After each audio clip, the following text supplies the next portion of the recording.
بسم اللہ الرحمن الرحیم۔ ہم لوگ امت مسلمہ کے عروج کا اختتام کیسے ہوا اس کی ہم اسٹڈی کر رہے تھے۔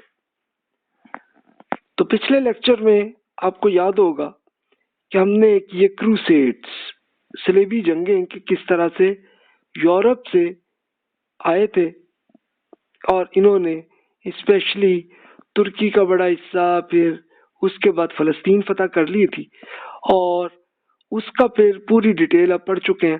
اور اس کا لیکن پھر مسلمان پھر دوبارہ انہوں نے کیم بیک کیا، اور پھر کم بیک ہونے کے بعد پھر صلاح الدین ایوبی کے ساتھ یورپین کی شکست ہوئی، وہ چلے گئے۔ لیکن اس کا سائیڈ افیکٹ یہ ہوا کہ یورپینز نے پھر مسلمانوں سے سائنس اور ٹیکنالوجی کی پوری بکس لے کے ٹرانسلیٹ کر کے پڑھا، تو ان کے ہاں سائنس اور ٹیکنالوجی آنی شروع ہوئی۔ اور اسی طرح مسلمانوں کے ہاں یہ ہوا کہ ان کے ہاں جمود آ گیا کہ بس علم زیادہ مزید سیکھنے کا شوق کی کمی ہو گئی تھی۔ ایک طرف تو یہ معاملہ چل رہا تھا۔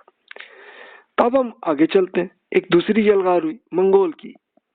منگول کون تھے؟ منگولیا کے تھے، اور یہ 602 ہجری سے سٹارٹ ہوا پروسیس، اور 656 پر آ کے انہوں نے پورا مسلمانوں کے اکثر ایریاز کو فتح کر لیا تھا۔ یعنی انہوں نے چائنا سے سٹارٹ کیا، اس کو فتح کیا، اس کے بعد تاجکستان، افغانستان، پاکستان کا کچھ حصہ، اس کو بھی فتح کیا، Uzbekistan, Tajikistan, Iran, Azerbaijan, Georgia, پھر چیچنیا، آرمینیا، اور پھر رشیا کو بھی ایون فتح کیا، اور پھر پولینڈ تک، یورپ تک وہ منگول فتح کر چکے تھے، اور پھر اس کے ساتھ عراق، شام یعنی سیریا اور فلسطین کا بھی حصہ فتح کر چکے۔ تو تب ہم کہتے ہیں 656 میں نے اس لیے یہ ٹائم نوٹ کیا کہ اب آ کے وہ پورا مسلمانوں کے جتنے حصے وہ فتح کر سکتے تھے کر لیا۔ تو اب اس کی ڈیٹیل میں ہم آتے ہیں کہ یہ منگولیا ہے کیا، معاملہ کیا، پورا بیک گراؤنڈ کیا تھا جس سے یہ سب کچھ ہوا۔ منگولیا ایک پورا صحرائے گوبی ہے، ایک ڈیزرٹ ہے منگولیا، اور یہ چائنا سے آپ اوپر چلے جائیں شمال کی طرف تو وہ ایک ابھی بھی ملک ہے۔ اب اس سے پہلے کیا تھا معاملہ کہ یافس نسل کی امیگریشن ہوئی تھی۔ یہ کون ہے؟ یافس کون تھے؟ یہ حضرت نوح علیہ السلام کے تیسرے بیٹے تھے، اور ان کے ہاں بڑی تعداد میں بہت تیزی سے پیدائش ہوتی رہی، اور بہت بڑی آتی رہی، تو ظاہر ہے کہ زیادہ بچے پیدا ہوں گے تو پھر جگہ اور زیادہ چاہیے نا۔ تو سٹارٹ تو ترکی سے ہوا تھا۔ وہ بہت عرصہ پہلے وہ لیکچر سنا ہوگا کہ جب حضرت نوح علیہ السلام کے بعد کیا ہوا تھا کہ انہوں نے اپنے تینوں بیٹوں کو الگ الگ لوکیشنز بتا دی تھی کہ بھئی جب تمہاری تعداد زیادہ ہوگی تو ادھر ادھر چلے جانا۔ تو جس میں سے سام جو ہے وہ انہوں نے عراق پر فوکس کیا، اور عراق سے پورا عرب میں وہ چلے گئے۔ حام جو ہے وہ چلے گئے تھے ایجپٹ میں، اور ایجپٹ سے پورے افریقہ میں چلتے چلے گئے۔ لیکن یہ جو تیسرے یافس صاحب تھے، ان کے لیے فوکس کیا گیا تھا کہ بھی آپ یہ مڈل ایریا جو ایشیا کا اس میں رہیے گا، تو وہ پھر ان کی نسل جو ہے وہ پھر ترکی سے نکل کے تاجکستان، ازبکستان، وہاں سے چائنا، منگولیا، جاپان، وہاں تک آ گئے تھے۔ ان کی ہسٹری یہ تھی۔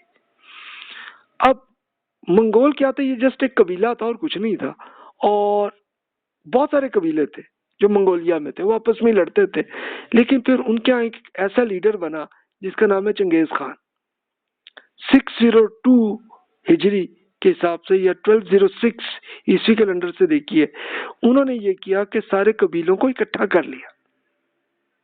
تو دیکھیے اتحاد سے فائدہ ہوتا ہے نا، کہ جیسے مسلمانوں کے یہاں کے صلاح الدین ایوبی میں جب اتحاد ہوا تھا تو انہوں نے کس طرح سے سب کو اکٹھا کر لیا تھا، تو سیم چنگیز خان نے اسی ٹائم میں یہ بھی کر لیا۔ اچھا پھر ان کو ایک خیال ہے کہ بھی ہم اور ایریاز کیوں نہ فتح کر لیں تاکہ ہماری حکومت اور پھیل جائے. تو سب سے پہلے انہوں نے چائنا پہ ٹارگٹ کیا اور چائنا کا بڑا حصہ فتح کر بیٹھے. یعنی چائنا بھی ایک قبائلی علاقہ ہی تھا لیکن اس کو پھر چنگیز خان اور ان کی پوری جو فوجیں تھیں انہوں نے فتح کر لیا. مسلمانوں کی اب اس کے قریب خوارزم شاہی حکومت تھی جو یہ ازبکستان، کرغیزستان، تاجکستان، ترکمانستان اور قازقستان، اس میں حکومت مسلمانوں کی تھی اور یہ ظاہر ہے کہ یہی چنگیز خان کے قریب تھے. تو خوارزم شاہ جو بادشاہ تھے مسلمانوں کے، ان کو چنگیز خان نے خط لکھا. اس کا ترجمہ میں عرض کر دیتا ہوں کہ چنگیز خان نے کیا کہا تھا خوارزم شاہ کو کہ میں آپ کو مبارکباد کا پیغام بھیجتا ہوں، آپ کی طاقت اور آپ کی سلطنت کی عظمت اور وسعت سے میں آگاہ ہوں اور آپ کو اپنا عزیز بیٹا سمجھتا ہوں. آپ کو بھی یہ معلوم ہونا چاہیے کہ میں نے چائنا اور بہت سے ترک قوموں کو فتح کر لیا ہے. میرا ملک سپاہیوں کی خیمہ گاہ ہے اور چاندی کی کان ہے. مجھے نئے علاقوں کی ضرورت نہیں. ہم دونوں کا فائدہ اسی میں ہے کہ میرے اور آپ کی رعایا کے درمیان تجارتی تعلقات بڑھائے جائے. تو اس خط سے یہ اندازہ ہوتا ہے کہ چنگیز خان کو یہ پتہ چل گیا تھا کہ بھی مسلمانوں کا یہ جو ایریا ہے تاجکستان، ازبکستان وغیرہ، تو یہ بہت ڈیولپڈ ہے. تو انہوں نے یہی کیا کہ بھی یہ خوارزم شاہ سے دوستی کا ایک خط بھیجا کہ بھی آؤ بھائی اور تمہیں میں اپنا بیٹا سمجھتا ہوں تو آ جاؤ، ہم پھر ایک اچھے طریقے سے رہے، اچھی طرح ایک بزنس آئے تو چلو دونوں طرف کی جو رعایا ہے وہ اپنی امپرومنٹ حالت میں آئے گی. اچھا وہ ہو تو گیا لیکن کہا جاتا ہے، اب پتہ نہیں اللہ کی بات بہتر جانتا ہے کہ یہ درست ہے کہ نہیں، کہ خوارزم شاہ کو اس خط پہ یہ بڑا غصہ آیا کہ مجھے اپنا عزیز بیٹا کہہ رہا ہے کہ بھی میں اس کے لیول کا، اس سے میں بڑا بادشاہ ہوں تو مجھ کو بیٹا کہہ رہا ہے. تو بہرحال اللہ بہتر جانے گی، یہ کہا بھی سوچا بھی انہوں نے کہ نہیں.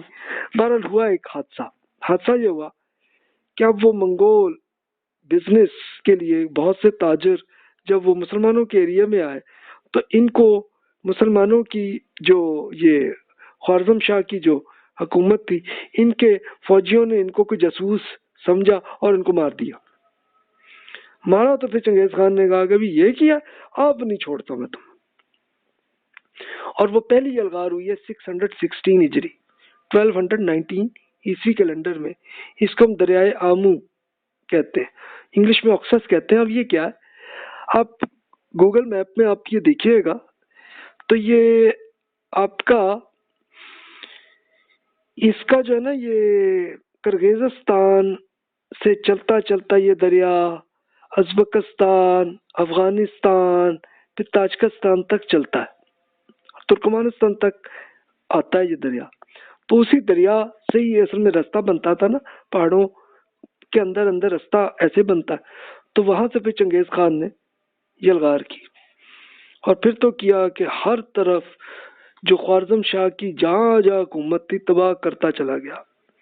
اب یہ بڑے بڑے شہر جو اس زمانے میں بنے ہوئے تھے، یعنی یہ ابھی بھی اپنے نام کہیں نہ کہیں سنے ہوں گے، تاشقند، سمرقند، بخارا، بلخ، ہرات، مرو، نیشاپور، خوارزمی سلطنت کا جو دارالحکومت تھا گرگانج. تو اس پورے کو چنگیز خان نے فتح کر لیا اور پھر ان کے بارے میں یہی کہا جاتا ہے کہ انہوں نے اب جہاں جہاں فتح کی تو ایک ایک بندے کو پکڑ کے اس کی گردن کاٹ کے اور ان ساروں کو اکٹھا کر کے ایک مینار بنا دیتے تھے.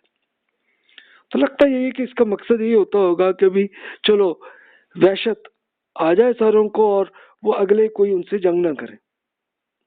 تو اس طرح جناب چنگیز خان نے کیا. لیکن چنگیز خان خود 624 ہجری میں وہ خود ہی فوت ہو گئے 1227 میں. اگر تو معاملہ یہی ختم ہوتا تو چلو مسلمانوں کا ایک یہ جو 4-5 ملک ہے وہاں تک ہی رہتا.